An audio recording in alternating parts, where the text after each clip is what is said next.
찬송가 442장 함께 찬양하도록 하겠습니다.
다 함께 기도드리겠습니다.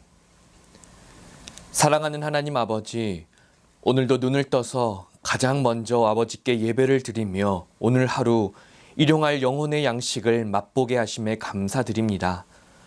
몸도 마음도 연약하여서 여러 아픔을 짊어지고 살아가지만 아버지께서 주시는 생명의 빵과 음료이신 예수 그리스도를 통해서 영생을 맛보며 주 안에서 사는 하루가 되게 하여 주옵소서.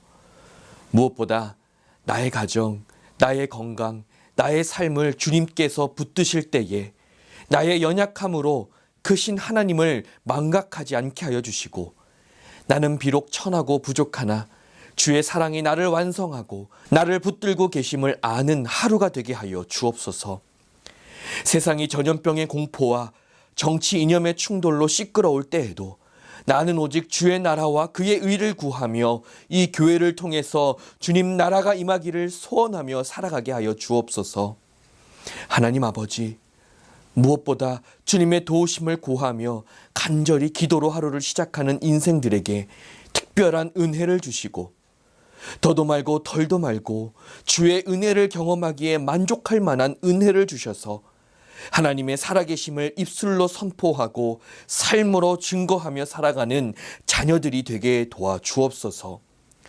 전능하시며 사랑이시고 창조자 되시며 구원자 되신 하나님이 내 아버지인 것이 너무 든든하고 감사합니다.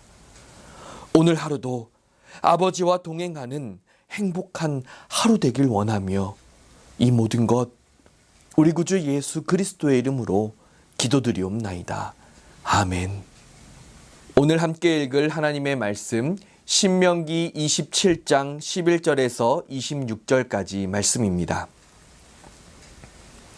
모세가 그날에 백성에게 명령하여 이르되 너희가 요단을 건넌 후에 시므온과 레위와 유다와 이사갈과 요셉과 베냐민은 백성을 축복하기 위하여 그리심산에 서고 르우벤과 갓과 아셀과 스불론과 단과 납달리는 저주하기 위하여 에발산에 서고 레위 사람은 큰 소리로 이스라엘 모든 사람에게 말하여 이르기를 장색의 손으로 조각하였거나 부어 만든 우상은 여호와께 가증하니 그것을 만들어 은밀히 세우는 자는 저주를 받을 것이라 할 것이요 모든 백성은 응답하여 말하되 아멘 할지니라. 그의 부모를 경홀히 여기는 자는 저주를 받을 것이라 할 것이요 모든 백성은 아멘 할지니라. 그의 이웃의 경계표를 옮기는 자는 저주를 받을 것이라 할 것이요 모든 백성은 아멘 할지니라. 맹인에게 길을 잃게 하는 자는 저주를 받을 것이라 할 것이요 모든 백성은 아멘 할지니라.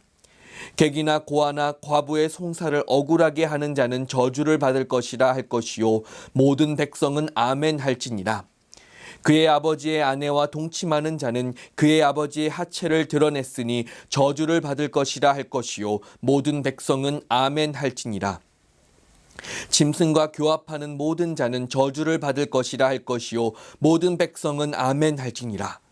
그의 자매 곧 그의 아버지의 딸이나 어머니의 딸과 동침하는 자는 저주를 받을 것이라 할 것이요 모든 백성은 아멘 할지니라. 장모와 동침하는 자는 저주를 받을 것이라 할 것이요 모든 백성은 아멘 할지니라. 그의 이웃을 암살하는 자는 저주를 받을 것이라 할 것이요 모든 백성은 아멘 할지니라. 무죄한 자를 죽이려고 뇌물을 받는 자는 저주를 받을 것이라 할 것이요 모든 백성은 아멘 할지니라. 이 율법의 말씀을 실행하지 아니하는 자는 저주를 받을 것이라 할 것이요 모든 백성은 아멘 할지니라. 아멘. 이 시간 아멘으로 응답하는 삶이라는 제목으로 말씀 증거하도록 하겠습니다. 어린 자녀들이 단추 있는 옷을 스스로 입어보겠다고 애쓰는 것을 보면 참 귀엽고 재미가 있지요. 웬만해서는 첫 단추를 잘못 끼워서 부모가 다시 단추를 끼워줘야 합니다. 그런데 이때 잘못 채운 단추 하나만 고친다고 될 것이 아니라 처음부터 끝까지 다시 단추를 다 채워야 합니다. 그래서 첫 단추를 잘 끼워야 한다라는 말이 생겨났지요. 우리는 소소한 일상에서 인생의 지혜를 배웁니다. 무엇을 하든지 시작이 중요하다.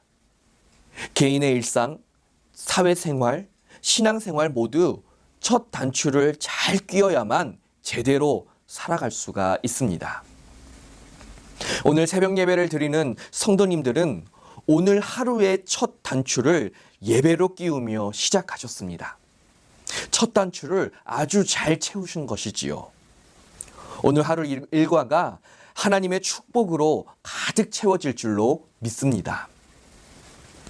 하나님께서는 가나안 땅에 첫 발을 디디는 이스라엘 백성들이 이 첫 단추를 잘 끼우기를 원하셨습니다. 가나안 땅은 약속의 땅이고 축복의 땅임에 분명합니다. 하지만 그 땅에 들어선 이스라엘 백성들이 자칫 그릇된 사상과 문화의 첫 단추부터 어긋나게 되면 그 땅은 축복의 땅이 아니라 저주의 땅이 될 수밖에 없습니다. 하나님께서는 이것을 일깨우시기 위해서 일종의 축복과 저주의 의식을 치르게 하십니다. 모세에게 명령하셔서 6지파는 그리심산에, 다른 6지파는 에발산에 서게 하십니다. 그리고 레위 사람들로 하여금 축복과 저주의 말씀을 선포하게 하시고 백성들은 아멘으로 답하도록 명령하십니다. 이것은 상징적인 의미가 있었습니다. 그것은 하나님의 축복이란 응답하는 사람들의 것이라는 의미입니다. 구원은 거저 주어졌습니다. 자격 없는 사람들에게 하나님께서 강권적으로 역사하셔서 구원을 받아 누리게 하셨습니다. 이것은 은혜입니다. 하지만 구원을 받은 백성들이 살아가면서 누리게 될 축복은 거저 주어지지 않습니다. 이것은 백성들의 반응에 의해서 주어집니다. 이스라엘 백성들은 출애굽 이후로 하나님의 주권적인 인도하심으로 지금 약속의 땅 앞에 서게 되었습니다. 출애굽도 광야의 생활도 모두 하나님께서 거저 주신 은혜의 삶이었습니다.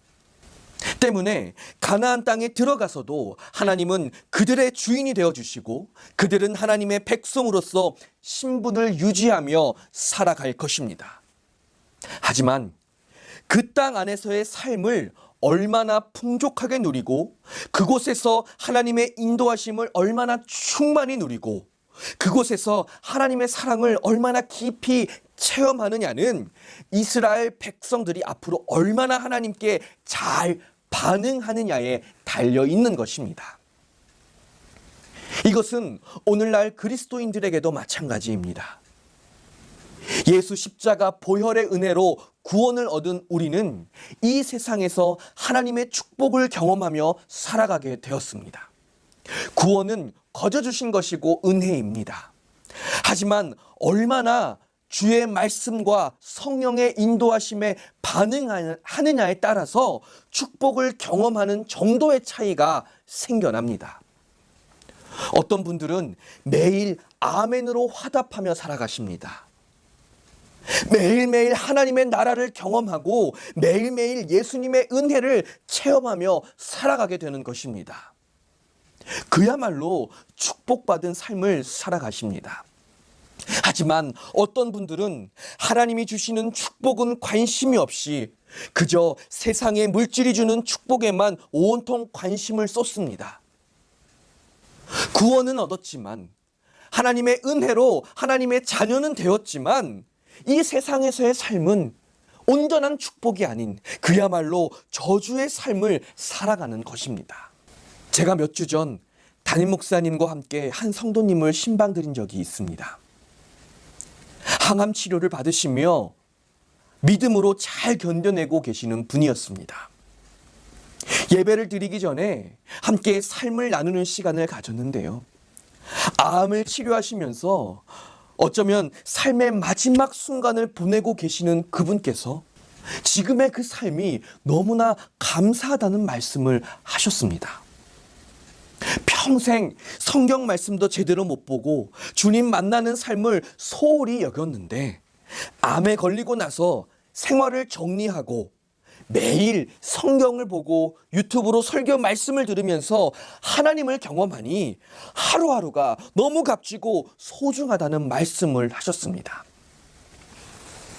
세상살이에 집중하느라 하나님의 말씀에 아멘 응답하지 못했을 때는 몰랐는데 매일매일 하나님의 말씀에 아멘 응답하며 살아가니 이제서야 진정한 축복이 무엇인지 알게 되었다 말씀하셨습니다. 저는 그분과 예배를 드리면서 그분이 정말 존경스러웠고 또 감사했습니다. 그렇다. 우리가 아멘으로 매일매일 응답해야만 경험할 수 있는 고차원적인 축복의 삶이 있다라는 것을 깨닫게 되었습니다. 사랑하는 성도 여러분, 우리는 매일 주의 말씀 앞에 아멘으로 응답하며 살아가야 합니다. 그 아멘이라는 외마디가 아무것도 아닌 듯하지만 그 말에는 엄청난 힘이 있고 능력이 있습니다. 아멘! 응답에 매일의 삶에 하나님의 축복을 경험하는 힘이 있음을 믿으시게 되기를 바랍니다. 계속해서 말씀을 살펴보겠습니다. 12절에서 13절에 보면 그리심산과 에발산의 각 지파들이 6지파씩 나누어 서 있는 것을 보게 됩니다. 그리심산에는 시므온, 레위, 유다, 이사갈, 요셉, 베냐민 지파가 서 있고 에발산에는 르우벤, 갓, 아셀, 스불론, 단, 납달리 지파가 서 있습니다. 저는 이 말씀을 묵상하면서 에발산에 서 있는 지파들이 정말 마음이 언짢았겠다 싶었습니다. 기왕이면 축복의 산에 서 있는 게 더 좋았을 텐데 하필이면 저주의 산에 서게 되었나 싶어서 그리심산 쪽을 바라보면서 부러운 눈빛을 보냈었겠다는 생각을 해보았습니다. 그런데 말씀을 가만히 보니까 각 지파들에게 확연한 구분점이 있음을 보게 되었습니다. 그리심산에 서 있는 지파들은 야곱의 4명의 아내 중 레아와 라헬에게서 태어난 아들들입니다. 즉 본처에게서 태어난 자녀들이었습니다. 그런데 에발산에 서 있는 지파들은 빌하와 실바, 즉 본처의 몸종들에게서 태어난 자녀들이었습니다. 더군다나 에발산의 가장 선봉에 서 있는 르우벤은 레아에게서 태어난 아들이자 야곱의 장자입니다.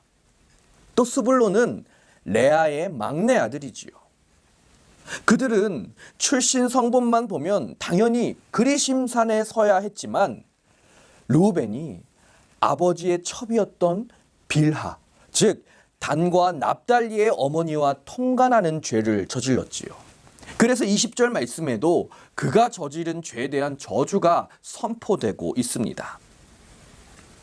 때문에 그리심산에 선 지파들은 에발산을 바라보면서 우리가 앞으로 절대로 저주받을 행동을 하지 말며 하나님 앞에 응답하며 살자라는 결단을 이끌어낼 수 있었을 것이고, 에발산에 서 있는 지파들은 그리심산을 바라보면서 우리는 우리 조상들처럼 실수하지 말고 반드시 축복받는 삶을 살자라는 결단을 할 수 있는 효과가 있다고 할 수 있습니다.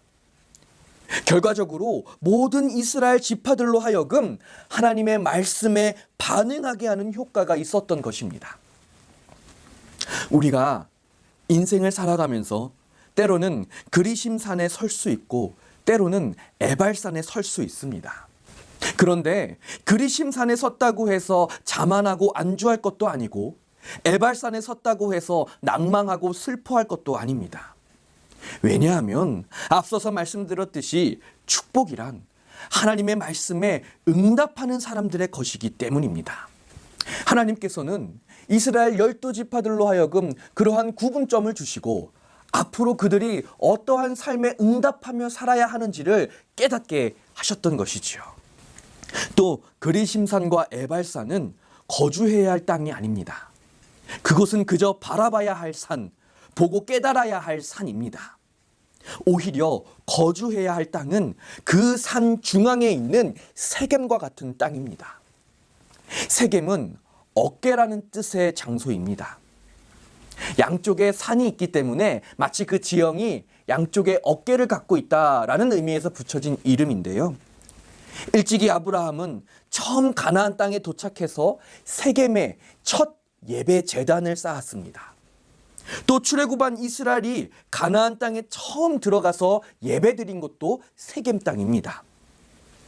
요셉은 자신의 유고를 세겜 땅에 장사해달라고 유언하였고요. 여호수아는 이곳에서 율법을 새롭게 하는 예배를 드렸습니다. 또 임종 직전에 이곳에서 마지막 유언 설교를 하였지요. 세겜 땅이 주는 의미가 무엇입니까? 축복과 저주의 길을 명백히 바라보고 지금 내가 이곳에서 예배하는 사람으로 서 있느냐 하는 것입니다. 하나님께서는 그리심산과 에발산을 바라보며 지금 내가 예배자로 하나님 앞에 응답하며 살아가고 있느냐를 묻고 계시는 것입니다. 하나님께서는 우리로 산을 향하여 눈을 들고 나의 도움이 어디서 오는지 보라 말씀하십니다. 여기서 산이 의미하는 바는 다양하겠지만 오늘 말씀을 통해서 그 산이라는 의미를 기억할 때 우리는 축복의 산을 바라보며 내가 축복받아야 할 삶의 태도를 결단하고 저주의 산을 바라보며 내가 저주를 피해야 할 삶의 태도를 결단해야 한다라는 것입니다. 사랑하는 성도 여러분, 오늘 우리에게 그리심산과 에발산과 같은 역할을 하는 것들이 있습니다. 그것이 어떤 교회가 될 수 있고 어떤 한 사람의 삶이 될 수 있고 또 나 자신의 삶이 될 수 있습니다. 중요한 것은 그것을 통해서 지금 내가 어떤 결단을 하고 있느냐 하는 것입니다. 축복을 위해서 아멘으로 결단하며 주님 앞에 서 계십니까? 아니면 축복은 차치하고 축복은 포기하고 세상 가운데 눈을 돌리고 있습니까? 부디 우리 수유제일교회 성도님들은 아멘으로 결단하시면서 첫 단추부터 잘 끼우셔서 하나님의 축복을 매일매일 경험하시게 되기를 예수님의 이름으로 축원합니다. 함께 기도드리겠습니다. 사랑의 주님, 우리에게 축복의 길과 저주의 길을 보여주시고 우리로 아멘 응답하며 살 길을 열어주심에 감사드립니다. 영원한 축복이 주님께 있음을 고백합니다. 혹여나 우리의 연약함과 무지함이 그릇된 길에 서게 한다면 성령님께서 우리를 붙드셔서 축복의 길, 은혜의 길에 설 수 있게 하여 주옵소서. 우리 수유제일교회가 그렇게 하나님의 말씀과 주님의 인도하심에 아멘으로 응답하며 살게 하시고 결국 축복의 길로만 들어서서 뭇 백성들로 하여금, 뭇 교회들로 하여금 우리 교회를 바라보며 축복받는 길은 수유제일교회와 같이 걸어가는 길이다 고백하며 우리 교회를 본삼을 수 있게 주여 우리를 붙들어 주시옵소서. 오늘 하루도 그렇게 주님의 축복 가운데 서며 첫 단추를 잘 끼우기를 소원하며 이 모든 것 우리 구주 예수 그리스도의 이름으로 간절히 기도드리옵나이다. 아멘. 이제 주님께서 가르쳐 주신 기도로 예배를 마치겠습니다. 하늘에 계신 우리 아버지, 아버지의 이름을 거룩하게 하시며 아버지의 나라가 오게 하시며 아버지의 뜻이 하늘에서와 같이 땅에서도 이루어지게 하소서. 오늘 우리에게 일용할 양식을 주시고 우리가 우리에게 잘못한 사람을 용서하여 준 것 같이 우리 죄를 용서하여 주시고 우리를 시험에 빠지지 않게 하시고 악에서 구하소서. 나라와 권능과 영광이 영원히 아버지의 것입니다. 아멘.